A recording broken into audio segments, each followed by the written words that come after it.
I want to call something to your attention that we all know intuitively, whether or not you've thought about it explicitly. You go around the world and you find times and places where nations have excelled in one subject or another. There's a birth of that period of where they excel, and then there's a peak, and sometimes it drops off, and sometimes they hang on. And so you can ask the culture of that. What was going on in that nation to support those discoveries? And then what happened when they ended? And so I call that sort of naming rights.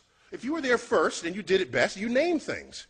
Particle physics in this country, in the United States, was like going gangbusters after the Second World War. And the discovery of atomic elements, look at the periodic table. There's berkelium, californium, you know, we got half the United States up there in the upper, heavier elements of the periodic table.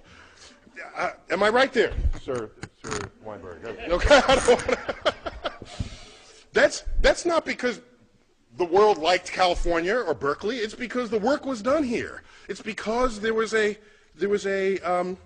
effort to excel in just those subjects. And it shows up in other ways. I'll give you just briefly. You know, part of the naming rights is that you don't have to name it.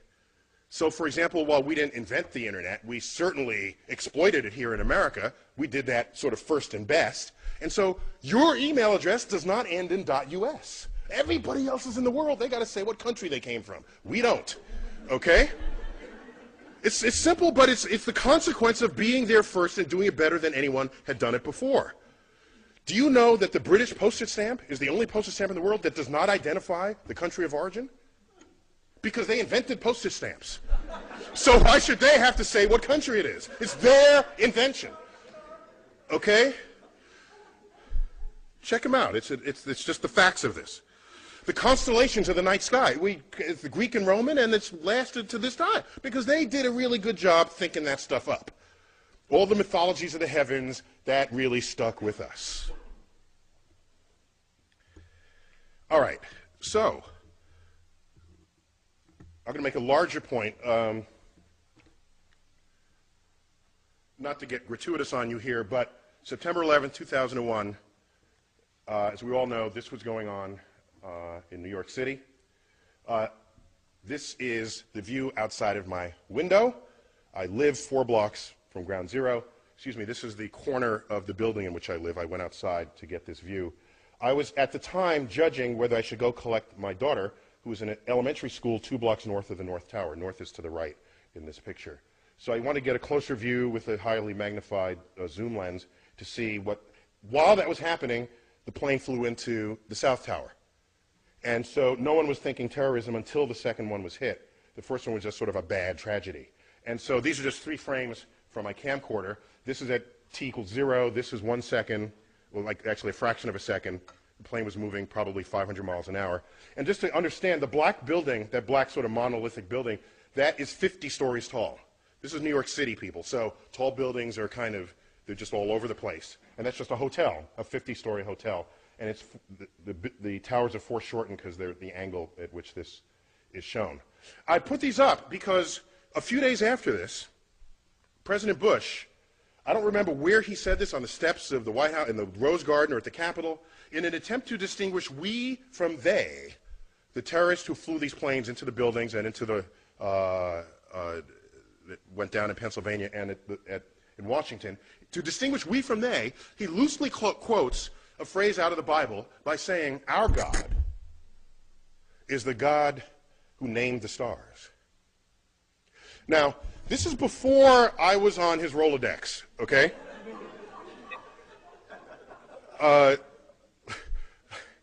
Because I could have helped him out there.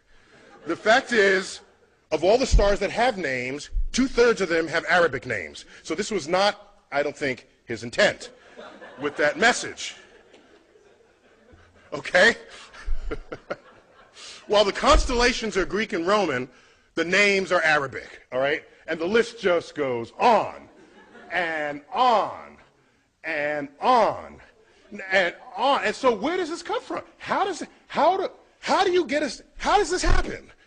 get stars named with Arabic names? How does this happen? And it happens because, of course, because Hang on, just catching up with myself here. Okay? It happens because there was this particularly fertile period that Professor Weinberg duly discussed. And around that period, that 300-year period, the intellectual center of the world was Baghdad. Baghdad. It was completely open to all visitors, all travelers, Jews, Christians, doubters, which today we might call atheists. They were all there, exchanging ideas. All of them. All of them. And it was that period where you had the advances in, like, engineering and biology and medicine and mathematics. All right? Our numerals are called what? Arabic numerals. They ever stop and think about that? You know, in America, do we take pause at this? Why are they called Arabic numerals? Okay, they fully exploit the discovery of the zero, create a whole field called algebra, itself an Arabic word. Algorithm is an Arabic word. All this is going on, and it's all traceable, not to some long 1,000-year tradition in Islam. It's traceable to this 300-year period. This 300-year period. And then, so they had naming rights. The most expensive, beautifully carved astrolabes come out of this period.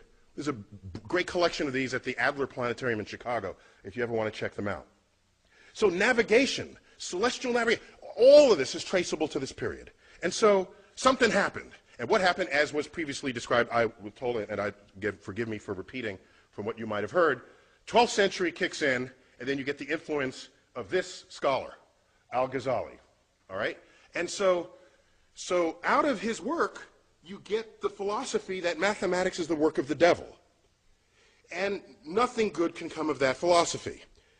That, combined with other sort of codification, philosophical codifications of what Islam was and would become, the entire intellectual foundation of that enterprise collapsed, and it has not recovered since. Over that period, all these books were translated into Arabic on a scale not seen since then.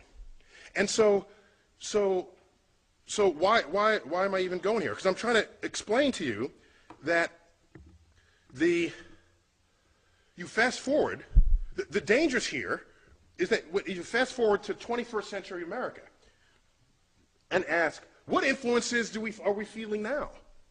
Because that period, that naming period in Islam stopped and it never recovered. Because the way of thinking about the natural world,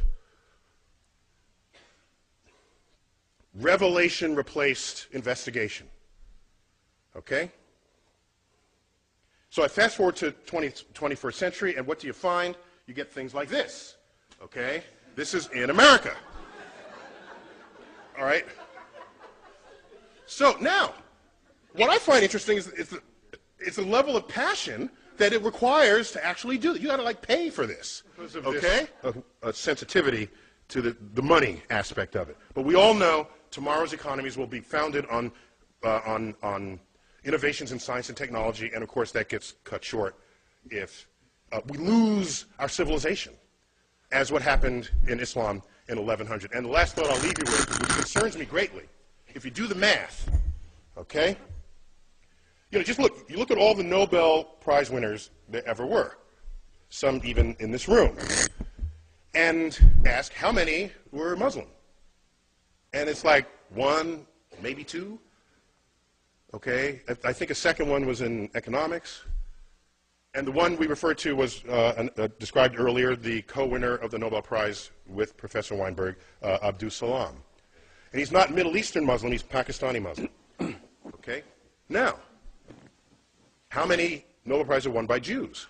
It's like a fourth of the Nobel Prizes. Okay? Some high fraction of the total. And then you look, how many Muslims are there in the world? It's like 1 billion Muslims. How many Jews? 15 million tops. Okay?